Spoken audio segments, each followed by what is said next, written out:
Today we're talking reality TV. Is it real or scripted? Before the break, we asked you whether you thought reality TV is really real. Well, 54% of you said yes, it is. Now, it is a heated debate with divided opinions, and now we're going to get to the bottom of it in a very live, unscripted, very real loop. Kevin?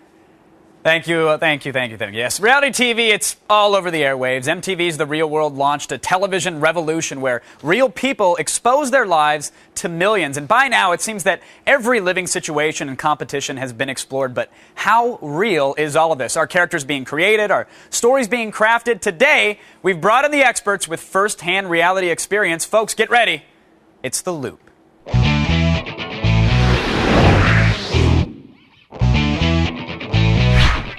Joining us via satellite to help us make sense of all this reality goodness, David Lyle, COO and General Manager of Fox Reality, Sean Jordan, editor of CFQ Magazine, and Irene McGee, former Real World cast member and now media analyst at NoOneIsListening.org. Everyone, I want to welcome you to this very special reality edition of The Loop. Thank you. Now, tonight, America's Got Talent premieres. We're talking about it a little bit at the top of the show, and it seems that every time a new reality series comes out, everybody wonders, how real is this? Are these people being legitimate? David, you're shaking your head a little bit. What do you think? How real are these shows? Very real. In fact, the people are legitimate. The circumstances, it's true, are crafted to put people in strange circumstances. But for something like Idol or America Got Talent, you find if you open the doors, they will come. Now, they will come, that's for sure, but do you believe there might be something going on in the editing bay or in a writer's room where they're perhaps crafting a bit of the reality experience for these people?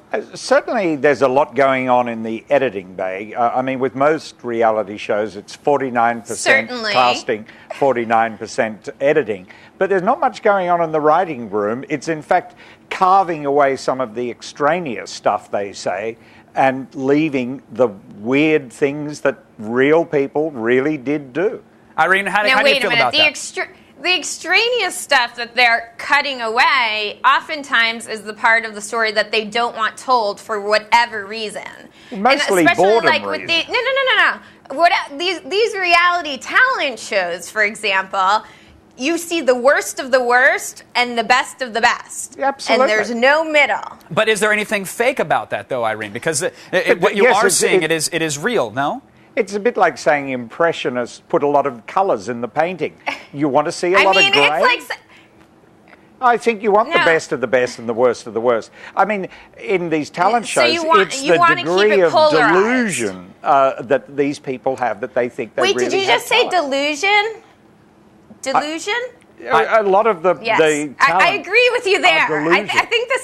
I think this is based a lot on delusions. All right, Sean. I think a lot of these shows. When you're talking delusion, you have to go to Sean Jordan because this man watches so much TV. I mean, what do you think, Sean, about this whole issue? Are these shows real? Are they fake? Are they crafting these experiences? Are they coaxing these characters? Well, yeah, I mean, it's real, but it's a week of events edited down to 22 minutes. I mean, it's definitely real, but, you know, they have very eccentric characters, and they do reshoot some things. It's just part of the business. It's as real as the 11 o'clock news every night. Now, I mean, right. They really want to make money. It's really about getting eyeballs. What's wrong with that, though? It's TV. Well, nothing. I'm just saying that's how real it is. It's as real as its bottom line. TV. But don't you think the viewers know that by now? I don't think whether the viewers care or not. I mean, that's just the bottom line. Sure. Now, David, what do you think about this? Do viewers care if they're getting a little help from an editing staff or a writing staff and it makes their program a little bit more entertaining? I think the viewers of reality TV want emotional highs and lows every 5 minutes or something. And so provided that those emotional high points are real, they're quite happy to have the hour or two that someone was sitting staring into space taken up. We've just done a show, Solitary, and there were lots and lots of hours of people sitting there not doing much. But what we've put on screen are the minutes when they really are being tested. But now I have heard of occasions, and I've read that there's, a special editing term called the Frankenbite, where they literally take pieces of a sentence that someone said at one point in the day and pieces that someone said at another point in the day, and they put them into an equation. Do you believe that's actually happening? Is this crazy internet forum rumors, or is this happening? No, that certainly has happened. Of course. Irene, were any of your bites ever chopped up? Were you ever portrayed in a way that you didn't think you actually were in front of the camera? It doesn't even have to be a sound bite. They can construct an entire narrative just based on music. Right, so by putting some strings behind a phone call. Right, you have me in a room